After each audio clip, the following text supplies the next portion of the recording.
Today we have a video from Tim Dillon Show clips.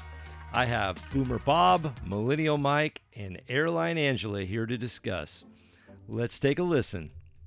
And a lot of the boomers now are flying, like the boomers are flying in large numbers now.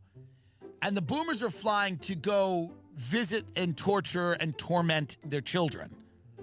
Frankly, I'm surprised many boomers are flying at all. My mother has never flown in her life. She's terrified to step foot on a plane, and I can imagine the circus of boarding and deboarding. Where's my seat? Excuse me, flight attendant, can you help me? Where can I put my carry-on? I don't understand. A line of waiting people aggravated. It's like a 95-year-old lady in a car with her blinker on, and she can't commit to the turn. Bob, have you flown before? Yes, of course I've flown in a plane. Back in my day, flying was a luxury. Now it's just a cramped bus in the sky where they charge you for breathing too loud. Yeah, you had legroom and free meals. But thanks to your profit-first era, we're just grateful if our flight isn't oversold, and we don't have to take out a loan for a bag of peanuts. What a wonderful idea, Mike. I'll make sure and pose that suggestion at the next board meeting. Loans for snacks, another reason to sign up for our preferred rewards card. Only 40% interest and a $300 annual fee. This is why boomers are traveling all over the country, is to go to where their children have been forced to live and laugh at them. It sounds like they're being held in a zoo for mimes. They are behind the glass, pretending to be stuck behind a fake pane of glass. Silly kids. Throw them some imaginary treats. Excuse me, don't feed the mimes. Oh, sorry. Another great idea. We'll provide imaginary treats for our passengers. See, we strive to provide value and service.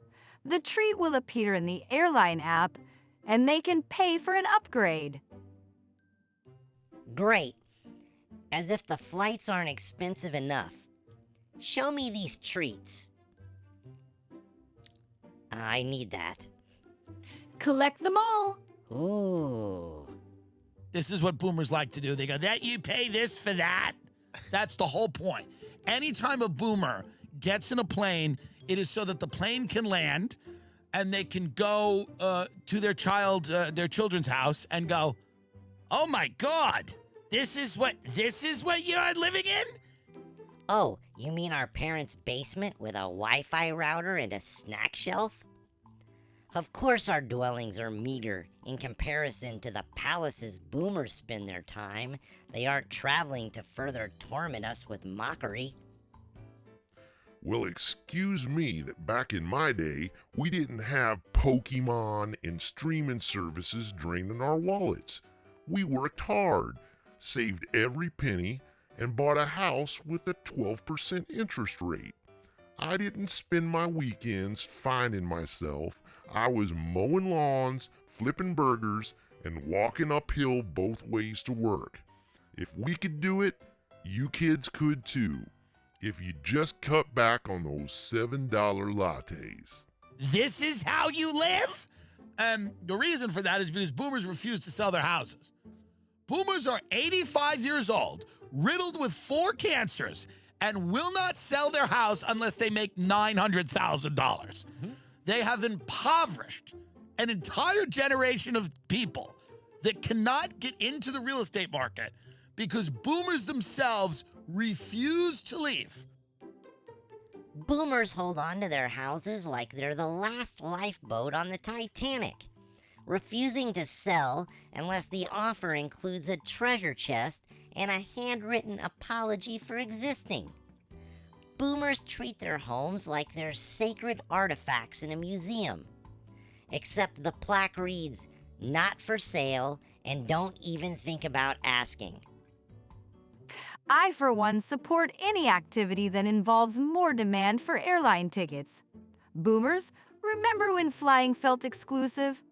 Well, we're bringing that back with ticket prices so high, It's practically first class for everyone, but without the luxury. Yes, and that class is Economics 101. My high school economics class was very worthwhile.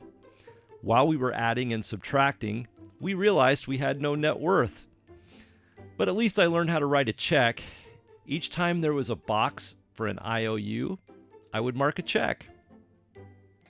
There's all kinds of articles about this now, and it's hilarious. Boomers will not relinquish their hold on suburban real estate in America. They won't.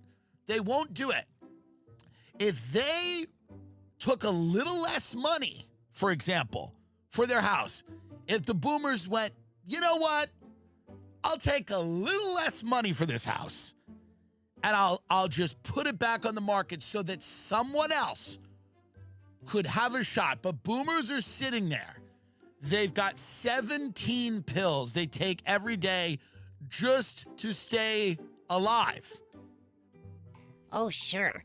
Boomers invented processed food and leaded gasoline, and now they're hogging all the doctors to fix the mess they've made of themselves. Every time I try to book an appointment, it's like, sorry, we're booked solid with knee replacements and blood pressure checks. Honestly, at this rate, I'm just hoping I can get squeezed in before a hearing test and a proctology exam. Processed food? Back in my day, food actually tasted like food, not like it was grown in a lab or drenched in chemicals. You could get a burger that didn't come with a side of guilt, and vegetables didn't look like they were photoshopped. Everything was fresh, none of this organic nonsense, where the price tag is inflated like Jeff Bezos' salary. And don't get me started on the bread. It wasn't some fancy, hard-to-pronounce artisan loaf. It was soft, warm, and just called bread. The reason that they won't leave these houses is because they cannot imagine trying to live in a more simple way, even in like the twilight of their days. In the twilight of their days, they need more space. And then their millennial children can't afford any of this. So they're on planes now, complaining about everything, waiting for the plane to land. So their first stop is going to go to their children's house and then go, oh my God, it's so small here. It's very small. My apartment is so small, I have to open the fridge just to stretch out. I can vacuum the entire place without unplugging the cord, and I've accidentally made my bed while reaching for a snack. If I want guests over, I have to decide between letting them sit or breathe. There's not room enough for both. Boomers have so much space they don't even know what to do with it. They've got formal dining rooms they haven't used since the 80s and closets big enough to fit my entire apartment. Meanwhile, I'm over here trying to decide if my futon should be my bed, my couch, or my guest room. We are forward-thinking with our airline. We aim to merge both generations. We embrace the millennial lifestyle of cramped space with our streamlined seating, where your knees can have an intimate relationship with the back of the next row's seat, while charging the luxury prices associated with the expectations of the baby boomer generation. See, we are bringing people together both metaphorically and physically. It's kind of a common thing to the whole boomer thing is just hold on to it.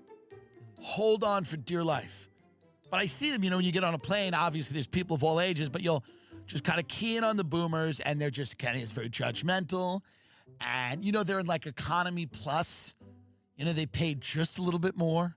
They've paid just a little bit more so they can harass the flight attendant a standard deviation more than the people in the back. They have a little bit of status, and maybe some of them are in first, who knows?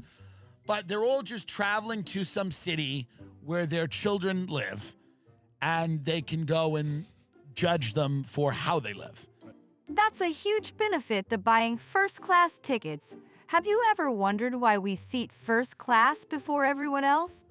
It's to allow them to sit comfortably with a glass of champagne and enjoy the sad parade of economy passengers with overstuffed carry-ons. What premium experience would it be without a large helping of superiority? Totally worth it. Boomers hold on to their jobs like they're the last bag of chips at a party, refusing to let go even though they've been crunching away for decades. Meanwhile, we're out here with advanced degrees and unpaid internships, just begging for a chance to grab a crumb. Honestly, retire already. Go enjoy your RV and crossword puzzles and let the rest of us have a shot at building our own tiny, overpriced futures. Oh, so you're just sitting around waiting for me to retire? Well, newsflash, I'm not going anywhere, kid. Back in my day, we didn't whine about opportunities, we made them. Sometimes by walking uphill both ways in the snow to get to work. Maybe if you spent less time perfecting your latte art and more time working, you wouldn't need me to step aside. Retirement, please. I've got at least another decade of showing you how it's done. Well, there you have it. Looks like the only thing that will convince Bob to retire is a visit from Reap. Keep putting in those applications, amigos. There's a bunch of positions opening up real soon.